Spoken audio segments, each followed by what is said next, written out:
কোন স্টেজে এসে মনে হবে যে আমার বডি কন্ট্যুরিং ট্রিটমেন্টটা নেওয়া দরকার?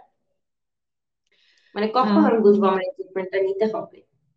হ্যাঁ, এটা আসলে আমাদের অ্যাস্থেটিক সার্জারি বা রিকনস্ট্রাকটিভ সার্জারির একটা পোর্শন, যেটা অ্যাস্থেটিক সার্জারি, সেটা অনেকটাই পেশেন্টের সাইকোলজি বা ক্যান্ডিডেটের সাইকোলজির উপর ডিপেন্ড করে। অনেকের ক্ষেত্রে আমরা দেখি যে হ্যাঁ, আসলে সত্যিকার অর্থে অ্যাস্থেটিক পারপাসটার চেয়ে রিকনস্ট্রাকটিভ পারপাসটা বেশি ইম্পর্টেন্ট। বা বলতে গেলে যাদের আমরা আসলে বিভিন্ন বয়সের নারী এবং পুরুষ উভয় ধরনের পেশেন্টরাই আমাদের কাছে এসে থাকে। এবং তাদের ক্ষেত্রে যে জিনিসটা কমন সেটা হচ্ছে আগে তার ওজন অনেক বেশি ছিল, তারা বিভিন্ন পদ্ধতিতে ওজন নিয়ন্ত্রণে নিয়ে এসেছে, এবং ওজন যখন কমে গেছে তখন যে সমস্যাটা তারা ফেস করে সেটা হচ্ছে তাদের আহ ফ্যাটটা চলে যাওয়ার পরে চামড়াটা ঝুলে যায়। এই ধরনের পেশেন্ট গুলোকে আমরা এরকম বিভিন্ন সার্জারির মাধ্যমে ট্রিট করে থাকি।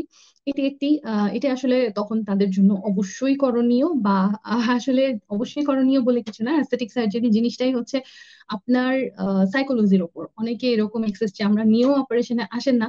আবার এখন যেহেতু আমাদের সচেতনতা অনেক বেড়েছে, মানুষজন নিজের স্বাস্থ্য সচেতন এবং সৌন্দর্য সচেতন, তো এই ধরনের রোগীরা আমরা পেয়ে থাকি। এবং ফিমেল পেশেন্ট আমরা প্রচুর পাই এই ধরনের, যারা শুধুমাত্র ওজন নিয়ন্ত্রণের পরেই না, তারা আসলে বাচ্চা হওয়ার পরে তাদের যে শারীরিক চেঞ্জ গুলো আসে, বা আমরা যদি বলি ল্যাকটেশন বা ব্রেস্ট ফিডিং এর পরে তাদের ব্রেস্ট ঝুলে যায়, বা তল পেটের চামড়া ঝুলে যায়, বাহু ঝুলে যায়, এই ধরনের বিভিন্ন প্রবলেমের কারণেও তারা আসলে আমাদের কাছে এসে থাকে। তো এটা ডিপেন্ড করবে যে আপনি কখন চাচ্ছেন যে আপনার এই সার্জারিটা প্রয়োজন, বা আপনার বডি কনটুরিং বা বডি রিশেপিং করা প্রয়োজন। এটা সম্পূর্ণ সাইকোলজিক্যাল একটা অ্যাসপেক্টের উপর ডিপেন্ড করে, তার সাথে তো আসলে ইন্ডিকেশন থাকা লাগে।